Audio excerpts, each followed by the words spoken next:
Oui, ben merci de cette présentation. Bonjour à tous.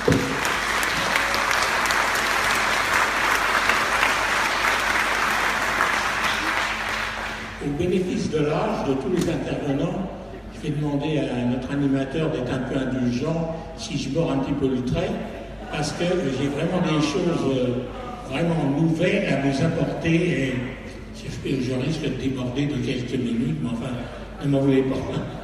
Non, d'abord un grand merci pour votre accueil. J'ai été vraiment ému, touché des dizaines d'entre vous qui ont dit salut Julien, tu vas bien. Je ne peux pas reconnaître tout le monde, mais vraiment ça m'a beaucoup touché. Et puis il y a la présence parmi nous de Michel de Messine, qui est une amie fidèle du Secours populaire et qui mène un grand combat pour les vacances. Donc vraiment, je trouve qu'il y a une sacrée ambiance et je vous remercie beaucoup. Et bien voilà, c'était aussi un anniversaire aussi pour moi, puisque les premières vacances en 1936, j'ai vu la mer pour la première fois à l'île de Ré. Vous voyez bien que c'est vraiment un message très personnel. Mon père était cheminot, ma mère a été malade toute sa vie, et mon père m'avait inscrit, j'allais des fois avec les permis de la SNCF avec mon père en vacances, mais jamais j'avais vu la mer, et il m'avait inscrit à une association qui dépendait du Secours ouvrier international, qui était un ancêtre du Secours populaire, et c'est comme ça que pour la première fois, j'ai vu la mer et j'étais en colonie de vacances à la Couarde, à quelques mois de... Alors vous voyez, 1936 pour moi. Alors il y a eu aussi deux autres éléments, c'est que dans cette colonie de vacances, j'ai fait la colonie de petits Espagnols, de petits Allemands, de petits Italiens qui avaient été chassés par le fascisme avec leur famille et étaient en France. C'est dire combien j'ai été vraiment vacciné contre tous les maux de retrait par rapport aux immigrés, par rapport aux réfugiés, combien j'ai été vacciné à cette école. Et puis, il y a aussi une autre chose, c'est que j'ai fait la connaissance en 1936 d'une petite Jeannette qui a été la compagne de toute ma vie, qui est partie il y avait 2 ans. Alors vous voyez que je me sens bien ici. Ce que je voulais vous dire, c'est pour le Secours populaire français, le droit aux vacances que ça représente, c'est vraiment un fondement de l'activité. Essayez de réfléchir à cet exemple. Après la libération, la première colonie de vacances organisée par le Secours populaire l'a été pour des enfants de fusillés ou de déportés. C'est-à-dire que dès le début, il y avait vraiment un sens au développement des vacances.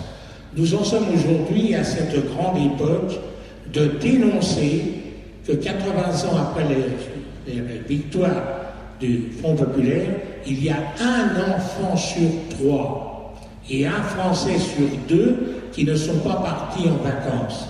Cette année, nous avons mené une campagne extraordinaire avec nos bénévoles, avec nos partenaires, pour faire partir le plus d'enfants, de jeunes, de familles en vacances. C'est pourquoi nous considérons que les vacances, ce n'est pas du luxe, c'est vraiment un droit. Je vous ai laissé, à votre attention, des exemplaires d'un film qui a été réalisé pour montrer ce que représentent les vacances pour les enfants, les jeunes, les familles. Regardez cet exemple. Le Secours populaire mène une campagne pour les droits aux vacances toute l'année.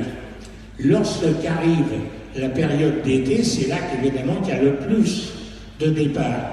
Et lorsqu'arrive le 15 août, que le gosse n'a pas pu partir en vacances, nous organisons des journées des oubliés des vacances. Au début, j'avais tout le corps enseignant, toutes les associations qui s'occupent des enfants, qui me disaient, mais à quoi ça sert, une journée des oubliés des vacances? Mais ils ont changé leur fusil d'épaule. À la rentrée, première rédaction, qu'est-ce que tu as fait pendant tes vacances? Si le mot il est à 7 devant la copie, il est très malheureux.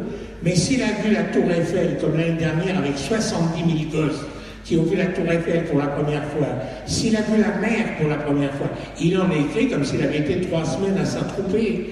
Et les inscrits me disent, que même pour leur parcours scolaire, le gosse qui est parti en vacances, il est mieux dans ses baskets pour poursuivre ses études, il est mieux dans sa peau. C'est pourquoi les vacances constituent vraiment une raison d'être du secours populaire, et il faut vraiment que nous gagnions, que nous regagnions. 80 ans après les congés payés, cette année encore, il y a un gosse sur 3, un Français sur 2 qui n'est pas parti en vacances. C'est vraiment pour nous un souci permanent, c'est dans la raison même du secours populaire. Et aussi, il y a cet aspect des vacances de rencontre avec l'étranger. Depuis des dizaines d'années, nous avons des enfants français qui vont en Suisse, qui vont en Hollande. Mais cette année, écoutez bien ces chiffres, le secours populaire français a organisé 13 villages enfants copains du monde en France. Et il en a organisé 15 à l'étranger, avec son mouvement Enfants copains du monde. Qu'est-ce que c'est que ces villages enfants copains du monde? C'est la possibilité pour des enfants, cette année de 50 nationalités, d'apprendre à s'aimer plutôt qu'à s'entretuer, à se rencontrer plutôt qu'à se fuir. Imaginez, chers amis, ce que ça représente de voir des petits Palestiniens qui sont coude à coude, ensemble, avec des Israéliens, des enfants sahraouis qui sont avec des enfants marocains, des enfants chinois qui sont avec des petits Vietnamiens, alors que du point de vue des gouvernants, c'est loin d'être l'amour complet. Ben c'est ça, vous voyez, cette idée des villages enfants copains du monde. Je vais vous faire donner un exemple, et rien que d'en parler, ça me donne des frissons. Dans ces villages, j'ai beaucoup d'exemples, mais j'ai rencontré un gosse, un petit Syrien, et il m'a raconté, il m'a dit, tu vois, j'ai vu ma maman violée, tuée sous mes yeux. Et en même temps, moi, j'étais grièvement blessé. Eh bien, le mouvement Enfants copains du monde, c'est cela. C'est d'apprendre aux enfants vraiment à s'aimer, à faire en sorte de construire de véritables associations copains du monde pour résister à tous ces maux de la société. 13 villages enfants copains du monde, 15 à l'étranger. J'ai été inauguré, écoutez bien, j'ai été inauguré un village enfants copains du monde au sud de Beyrouth. Au Liban, il n'y a plus de gouvernement pendant des années. Et en plus, ils ont tous des partis politiques, des armées qui sont prêts à intervenir vers de nouvelles guerres civiles. Et bien voilà, on a réussi malgré ça avec notre association partenaire à créer un village enfants copains du monde.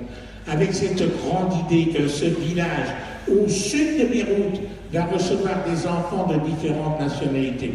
Vous voyez, c'est tout ça ce que représente le travail du secours populaire. Je voulais vous dire aussi que nous sommes des généralistes de la solidarité. Nous avons aidé l'année dernière, tenez-vous bien, près de 3 millions de personnes, 3 millions de personnes dans le besoin, qui sont venues demander de l'aide au secours populaire. La première démarche, c'est de demander à manger. La campagne contre la faim dans le monde, c'est pas seulement le petit noir squelettique qu'on voit sur les magazines, c'est chez nous des gens qui ne mangent pas à leur faim. Et vraiment pour moi, qui suis de la moyenne d'âge, c'est bouleversant de voir des retraités qui viennent demander à manger au secours populaire. Et quand on leur dit, oui mais c'est pour améliorer votre week-end, ou vous avez un anniversaire, vous avez... Non, c'est parce qu'il n'y a plus rien dans le frigidaire. C'est pourquoi l'année dernière, nous avons aidé, je le répète, 3 millions de personnes. Nous avons distribué 180 millions de repas. Nous sommes la première association pour la distribution de repas. Et aussi, nous avons aussi cette grande campagne vers l'étranger, faire reculer le mal. Dans notre pays, où il y a les attentats, où il y a la violence, où il y a de plus en plus du chacun pour soi, où il y a la montée des idées du racisme, de l'antisémitisme. Le Secours populaire se bat pour faire reculer tous ces mots, pas avec des paroles, mais avec des actes.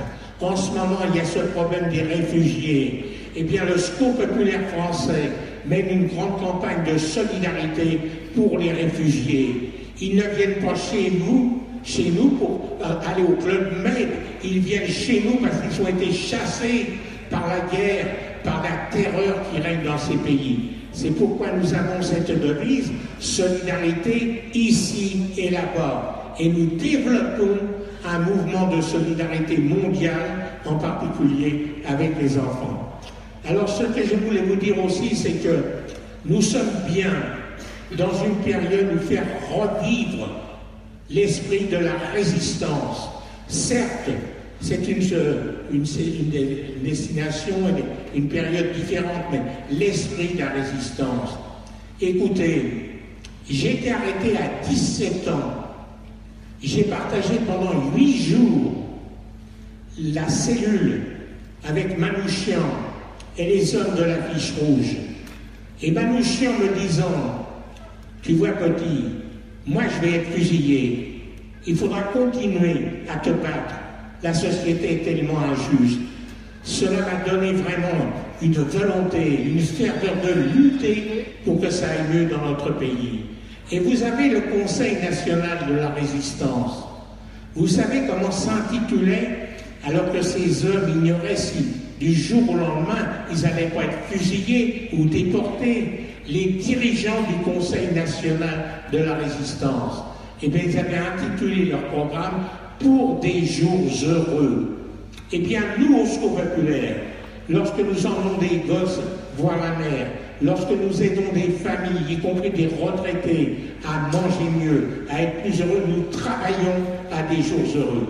C'est pourquoi je voulais vous appeler, non pas à une grande démarche au niveau national, mais regardez dans les fédérations, dans les localités, s'il ne peut pas se développer une plus grande solidarité et activité entre les retraités et le Secours populaire français.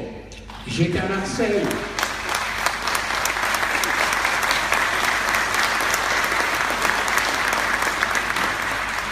J'étais à Marseille avec nos amis retraités de la région et nous avons convenu d'avoir un partenariat pour travailler ensemble. Je voudrais vous donner 2 exemples.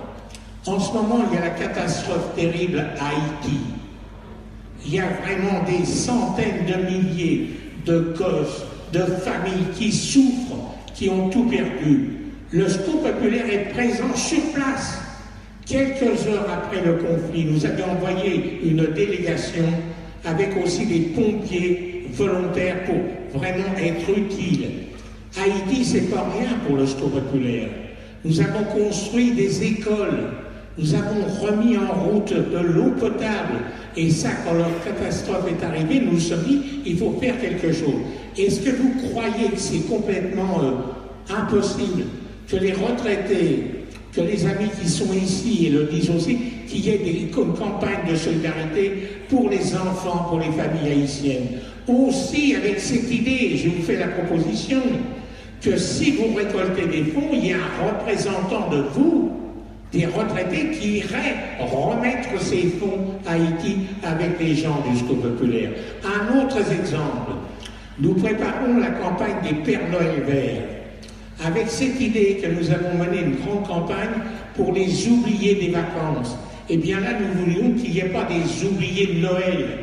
Noël, c'est le moment le plus chaleureux, mais c'est le moment le plus triste aussi pour ceux qui n'ont pas les moyens. Donc nous lançons cette idée d'une grande campagne des Pères Noël verts. Eh bien ici ou là, est-ce que vous ne croyez pas qu'une section des retraités peut prendre contact avec nos gens du Secours populaire pour voir comment on va faire? Nous connaissons, pour moi c'est le plus douloureux, de voir des retraités qui ont travaillé toute leur vie et qui viennent demander à manger au Secours populaire. Et on leur dit c'est pour améliorer votre repas. Non, c'est parce qu'il n'y a plus rien dans le frigidaire. Moi, je souhaite qu'avec votre réception très chaleureuse, que vraiment nous partions avec l'idée que dans le domaine de la solidarité, il y a quelque chose à faire ensemble. Écoutez ce qui se passe dans notre pays. Je l'ai dit, c'est la montée du racisme, de l'antisémitisme, du chacun pour soi, de l'égoïsme. Mais en même temps, il y a une nouvelle résistance qui s'organise. Il y a un boulanger qui dit, vous achetez une baguette, pourquoi vous n'en achèteriez pas deux? Alors, je ne sais pas, pour la donner à un SDF. Vous avez des restaurateurs qui proposent de donner des places au restaurant pour permettre à des personnes qui n'ont jamais été de venir manger dans leur restaurant. Vous avez des grands cirques, des grandes associations qui permettent de nous offrir. Mais je crois qu'il faut qu'on travaille avec cette idée des jours heureux, que vraiment ça change, que la misère, la pauvreté recule dans notre pays.